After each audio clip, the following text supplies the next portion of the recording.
In the high-stakes world of finance, fortunes can be made or lost in the blink of an eye. But what happens when the U.S. government accuses you of orchestrating a scheme that sends a pharmaceutical giant stock into a tailspin? In 2018, the SEC claimed that you, a prominent short seller, spread false and alarming statements about Ligand Pharmaceuticals, allegedly making millions as its stock value spiraled downwards. Was this a calculated act of fraud or a misunderstood crusade for financial truth? Join us as we delve into the gripping tale of an activist priest locked in a courtroom battle against one of the world's most powerful regulatory bodies. In this episode, we will explore the twists, turns, and high-stakes drama of a case that rocked the financial world and tested the very soul of modern finance and the church. Stay tuned. This is a story you won't want to miss. If you've ever watched this channel and enjoyed the content, or if you're enjoying this episode, could I ask for a small favor? Please hit the subscribe button. Your subscription helps this channel more than I can explain right now, and also makes you an integral part of our success. I promise to return the favor by making the show increasingly better. We're on this journey together, and I'm willing to make that promise to you if you hit the subscribe button. Wait a second. Do we have a deal?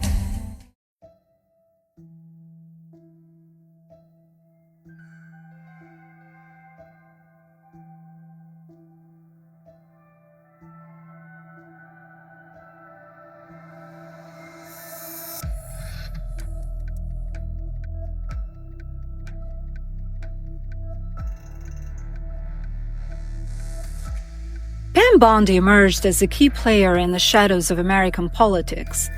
In 2020, she defended Donald Trump during his first impeachment trial. By 2021, following Corey Lewandowski's abrupt removal, Trump selected Pam to lead the, quote, Make America Great Again, end quote, committee, even though she was his second choice. In 2024, Bondi became the head of the Trump-aligned America First Policy Institute's legal arm. In November, President-elect Trump named her his second choice for Attorney General after Matt Gaetz withdrew, igniting fresh controversy. You highlighted allegations on social media made by Chinese dissident Miles Guo, who claimed that the Chinese Communist Party was manipulating Pam Bondi's brother, Brad Bondi. Guo, a close associate of Steve Bannon, accused Brad of serious ethical breaches and suggested that he exploited confidential attorney-client information for profit. Senator Durbin has raised alarms about her lobbying for wealthy interests, calling it, quote, a potential conflict of interest, end quote. Some view Brad Bondi as a fixer for the ultra-wealthy Elon Musk.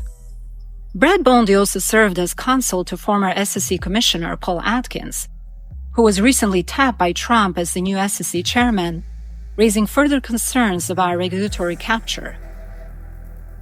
Brad Bondi's political connections run deep. He advised Tesla during the SEC fraud allegations against Elon Musk, has ties to Trump's SPAC, and is a former high-ranking official at the SEC. Now with Musk appointed to co-lead Trump's Department of Government Efficiency, the stakes have never been higher. What exactly are Brad Bondi's ties to Big Pharma?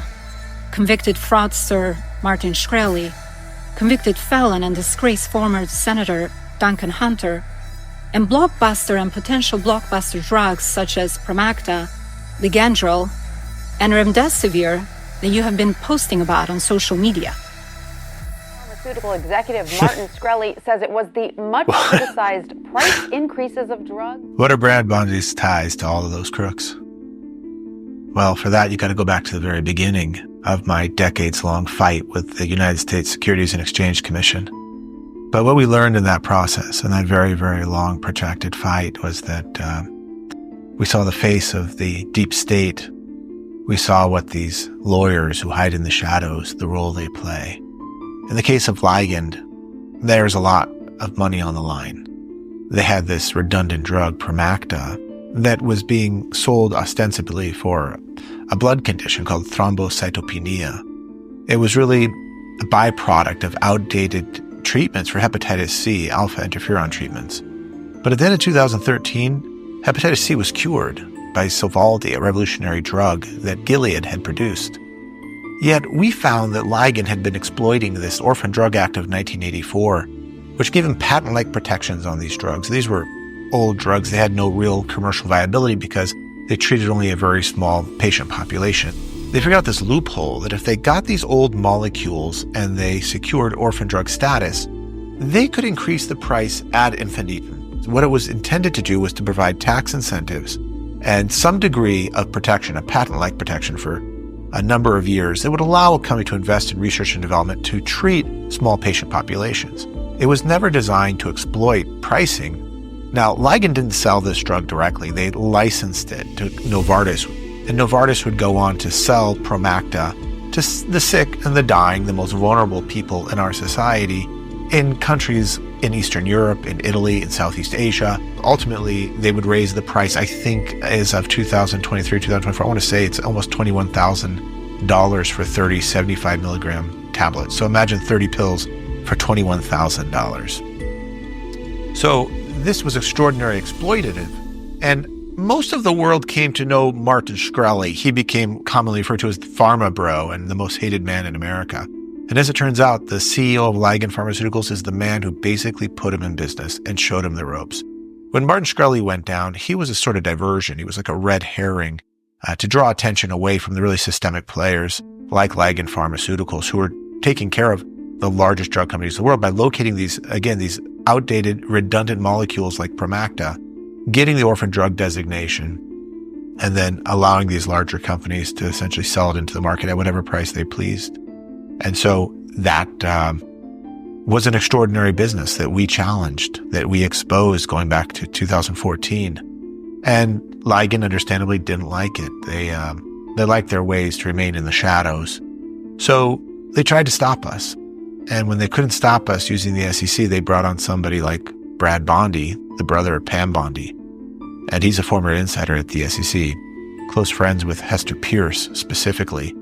And Bondi simply created a presentation full of lies and told his pals at the SEC, get rid of this guy.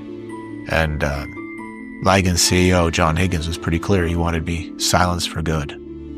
So when it later emerged that Bondi seemed to appear as Elon Musk's fixer, made all these investigations sort of go away, as it were, or on favorable settlement terms, I wasn't surprised because I've met this gentleman in person, Pam Bondi's brother, and I'll never forget being in a deposition in San Diego in December 2018 and sitting across from this guy.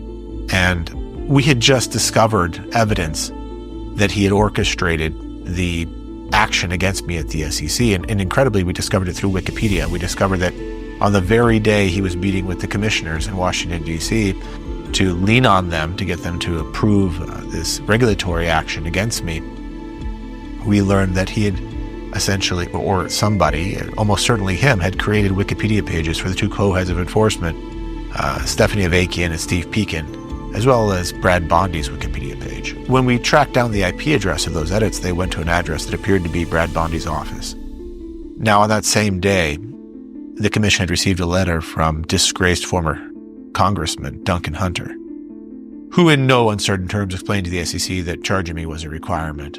So the SEC, which has an army of accountants, didn't make any effort, of course, to check any of those allegations. They simply copy and pasted out of the Brad Bondi presentation, charged me publicly. Of course, that followed me telling Congress, the U.S. Congress, that they were investigationally incompetent and financially illiterate, both true statements. But that did insulate Ligand in a really unique sort of way. It allowed Ligand Pharmaceuticals, a relatively obscure and unknown company, at that time I think their market cap had probably risen to $5 or $6 billion, to go on with their business of preying on the sick, the dying, the most vulnerable in our societies, while fleecing U.S. taxpayers. For them, it was a very good business. And in fact, with all the lies the SEC put out, Ligand's stock price understandably shot up to record highs, and insiders were able to sell those shares. And that was coordinated with insiders at the SEC. Ironically, it was coined a short and distort case, but in reality, it was one of the greatest pump and dumps ever in history. So yeah, Brad Bondi, I've sat across the table from that guy. He's the very definition of the deep state. And I'll never forget when we sort of caught him red-handed. I remember looking at his eyes and just saying sort of, we got you, we caught you. And I'll never forget these black eyes, this chilling, dark, soulless presence in the room. I will say demonic, actually. I thought, wow, this guy needs an exorcism. Really, death lived in that man. When, to the extent that he had the image and likeness of God in his life at any time, it was so thoroughly gone, and I'm not sure what that meant, how he's gone about selling his soul to get that condition where you can look at his eyes and you see total and utter darkness. He must have done some very, very terrible things in his life. And so when I hear about Malice Gu's testimony, his comments about the role Brad Bondi played in his prosecution, and what he would probably say his persecution as a dissident, declaiming against the abuses of the Chinese Communist Party, it certainly raises questions. Is Brad Bondi functioning as an unregistered foreign agent? Because in terms of the pharmaceutical industry, he certainly operated as an unregistered lobbyist. And we know, of course, his sister was a lobbyist for Qatar. But in Brad Bondi's case, it seems to me that he may very well be part of a Chinese network that operates through these multinational firms in Washington, D.C. The department of the U.S. government that would prosecute that would be the Department of Justice, which if his sister's running it, you might understand he'll never get prosecuted for. Or it could be handled through the SEC, but word on the street is that Brad Bondi wants to be the new head of enforcement at the SEC. So he'll be as insulated as his former client, Ligand Pharmaceuticals, who now, to their credit, have regulatory immunity. The SEC can never prosecute him for their many, many frauds and crimes, because now that they've created a red herring, now another diversion, and me, the government would have to admit that they were wrong if they ever prosecuted those crimes. Given her brother's alleged conduct, what are the implications of Pam Bondi's nomination for Attorney General? Well, if Pam Bondi becomes Attorney General, if she's confirmed by the Senate Judiciary Committee, Brad Bondi will almost certainly have a sort of sovereign immunity. Even though he's in private practice, the SEC, where he once worked as a counselor to former Chairman Paul Atkins, who's now set to be chairman of the SEC, he's passed through that revolving golden door many times. But with his sister sitting as the top cop in the country, overseeing, I think it's something like 20 or 22 different government agencies, including the Department of Justice, he'll almost certainly never be prosecuted. In the world of high-stakes finance, where fortunes are won and lost in the blink of an eye, you found yourself locked in a perilous battle with the powerful forces of the U.S. government. In 2018, the Securities and Exchange Commission accused you of orchestrating a scheme that shook Ligand Pharmaceuticals to its core, alleging millions in illicit profits as the company's stock price plummeted. The SEC claimed that you, by then a well-known short seller, had launched a calculated attack, spreading false and incendiary statements to instill fear in Ligand's investors. From written reports to social media posts, they alleged that you painted Ligand as a company on the brink of insolvency, claiming its flagship drug Promacta was on the verge of obsolescence. As the SEC's investigation progressed, it became a relentless pursuit, a test of wills with government lawyers and the FBI honing in on you. They brought charges accusing you of a scheme to defraud investors, demanding that you return millions in allegedly illicit profits and accept a lifetime industry bar. Supervised by the SEC's top enforcers, the unprecedented case would ultimately unfold in federal court, setting the stage for a fierce legal showdown. With reputations and millions of dollars at stake, this case pitted you against one of the most powerful regulatory bodies in the world. It was a clash of narratives, an activist priest defending his findings of fraud and principles against a government determined to expose you as a schemer. The courtroom battle, rife with accusations and high-profile scrutiny, would test the limits of market tactics and the very soul of modern finance and the church. Who orchestrated all of this, and why? This guy, he's a Greek Orthodox priest, able to work and be a man of the cloth. We think of the hedge fund industry being measured in the trillions. This is a small hedge fund relative to that. Right, exactly. So he gained attention last fall, and he's been pretty prominent on certain blogs like Seeking Alpha about his calls, but he gained a lot of attention when he was profiled as, someone who's at Mass on Sunday, but also running a fund during the week.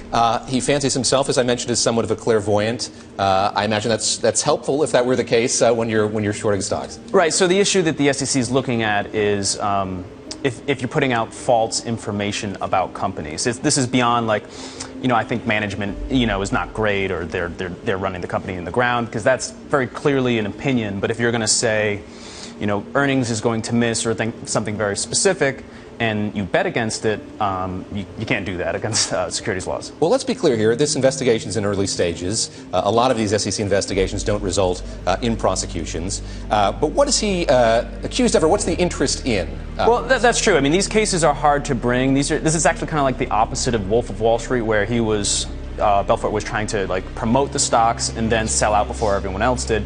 This is the inverse of that, where you're taking a short position you're betting against and then trying to push the stock down. So it's a little bit tricky for the SEC to bring, because you have to sort of split up between what's opinion and what's fact.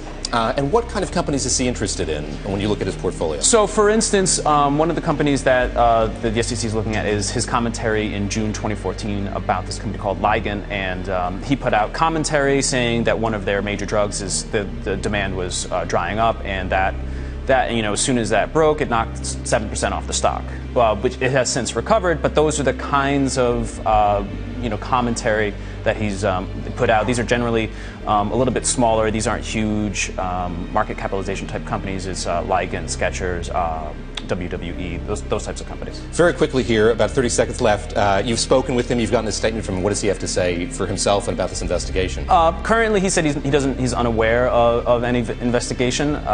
So that's where it stands. How long were you deposed for? I believe I gave 7 or 8 days of deposition testimony, 3 days in Washington, D.C., and I think another 3 days in Boston, maybe 4. I think there was 4 federal subpoenas and a total of 47 hours of testimony before trial.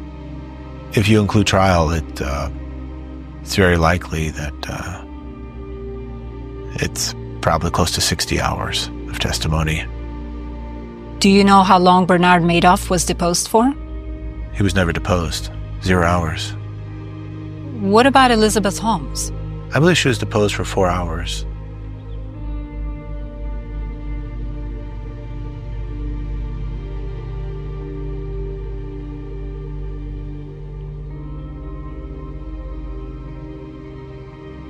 We talked to the SEC investigators on the phone, my compliance attorney and I. His name was Doug McLean. He was one of the few people I could call a true friend. Very, very bright man. Tall, handsome. Entered Harvard in the second year standing. Graduated top of his class from St. John's Academy. But aside from being incredibly intelligent, he was a selfless and humble person. A family man just like me. We're about the same age. He had 4 children just like me. And we did this call with the SEC. It was led by this investigator, Virginia Rosado de Soletz. And I'll never forget being on this call. I was actually relieved when I first received the federal subpoena, because I really believed that they were investigating the Ligand fraud, which I had published 56 pages of reports to expose. And I thought, wow, this is great. The regulators are going to take action. They're going to protect the shareholders, and they're going to protect patients, and they're going to protect the taxpayers. And so I eagerly look forward to this call. And after we were talking for maybe half an hour, 45 minutes, I just remember this Virginia Rosado de Soletz person just shifting on the phone, becoming like a Dr. Jekyll and Mr. Hyde personality. She went from calm and soft-spoken to like demons coming out. And I just thought, wow, that's incredible. This person's really, really unstable. At any rate, we concluded the call, and it seemed they had said at that point that they didn't think they would do anything further from me, and I just thought, what strange behavior as part of the investigation of Ligand. Then, sometime later, I guess that would have been maybe September or October, maybe November of 2015. By January, Bloomberg had written a hit piece saying I was being investigated by the SEC for stock manipulation.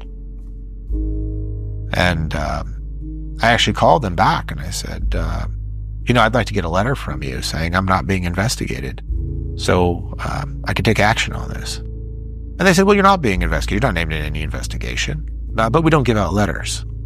I said, okay, fine. Fair enough. So I sued Bloomberg.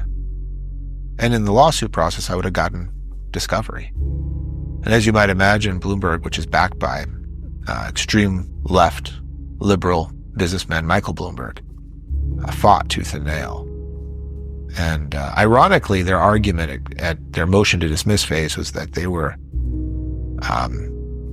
making commentary about a public figure, which I was ruled to be a public figure. At any rate, after that, I received another subpoena from the SEC and a call after we filed suit against Bloomberg, demanding that we come down for 3 days of testimony in Washington, D.C. So Doug and I got on a plane and went down there. And of course, you go into this room in the SEC and there's no windows. And it's a long table and you're on one side and you got like 5 or 6 investigators on the other. And at this point, they had lost all composure. They were screaming, yelling, and I thought, this is so strange. It didn't occur to me immediately it was related to the Bloomberg lawsuit. That they really were worried that if we got past the motion to dismiss phase and got discovery on Bloomberg, that what would come out would be their leaks to Bloomberg. And who did they leak to at Bloomberg? Pam Bondi's brother, Brad Bondi, who was a contributor for Bloomberg. But we wouldn't learn that till much later. But as we sat there for 3 days, answering ridiculous questions, including extraordinarily religiously bigoted questions, I listened to this foul woman, Virginia Rosado, to say, let's mock the person of Christ, the Son of the living God. I remember one day just sitting at the table and looking over, and I saw Doug's hands shaking, and it just caught my attention. And I remember thinking, that's so strange. Why are his hands shaking? I'm the one being deposed. I'm the one giving testimony. Why are his hands shaking? Well, it wouldn't be that long after that testimony, we'd return to Boston, and Doug would take his own life.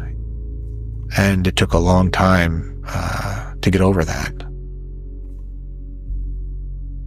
I remember just going for long walks in the forest and feeling so guilty because in the weeks leading up to that, I could sense something was wrong. And I was asking Doug, I said, Doug, is something wrong? Tell me. But I wasn't particularly forceful. And he denied he didn't tell me anything. But the night he died, I was up all night long and I dreamt of death. And I got up the next day and went to my office and I got a call from a mutual friend and he said, do you know what happened to Doug? And I knew immediately. I knew immediately what the dreams were about, the sense of death. And later on I would learn that there was some scrutiny, I'm sure unfair scrutiny, about his work with another fund, a large fund out of Boston. There had been some reports in local media about regulators questioning if he had done his job as a compliance attorney for that fund. And I'm sure he did. I'm sure he did it well. But knowing how the SEC operate, how they intimidate, how they seek to scare, I understood why his hands were shaking then. He felt they were closing in maybe on him. And the pressure was great.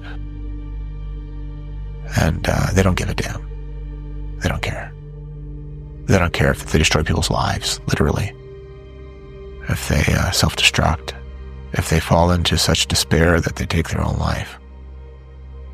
These government employees like Virginia Rosado Disselets, Sonia Tarico, prosecutors like Mark Jones and Al Day, they're sociopaths. They come from the elite universities, Princeton, Harvard, Yale. They come from godless institutions. And the commission itself is a godless institution.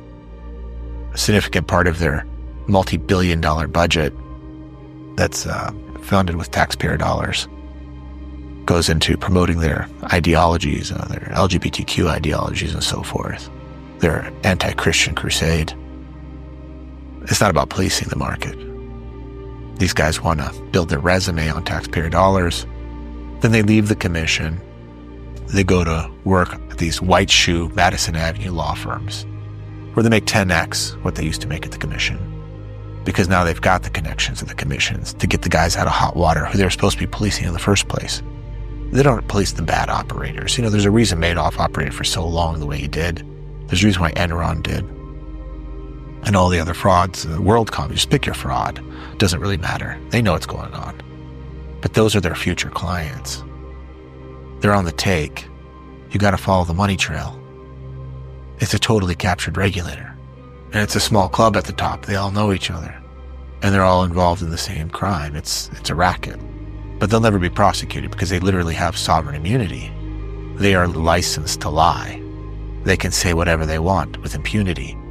Doesn't matter the cost. These people are, they're evil, actually. They're the most corrupted regulator in the United States. They're corrupted by greed and the flow of money. Some of these guys leave the commission and within a few years, they could be making as much as $5, $10, $15 million a year. They're connected. There's an inner circle. And the closer they come to that inner circle, the more they're willing to compromise whatever shroud of decency, civility, moral character they might have left. They trade it in. They leave it at the door to get closer and closer to that inner circle of power that leads to greater and greater impunity in their own mind. But they don't understand that their sinfulness is lawlessness and that justice doesn't belong to them, that justice belongs to God, and that there'll be an accounting for all of their misdeeds. Everything they do in the shadows will be revealed eventually, and in many cases they already have been. So the Virginia Rosado Disselets, the Steve Peekins of the world, the Mark Jones, the Al Days, the Brad Bondis, this small club, Gubir Gurral, the head of enforcement, they think they're totally insulated, but they're not. Their day is coming.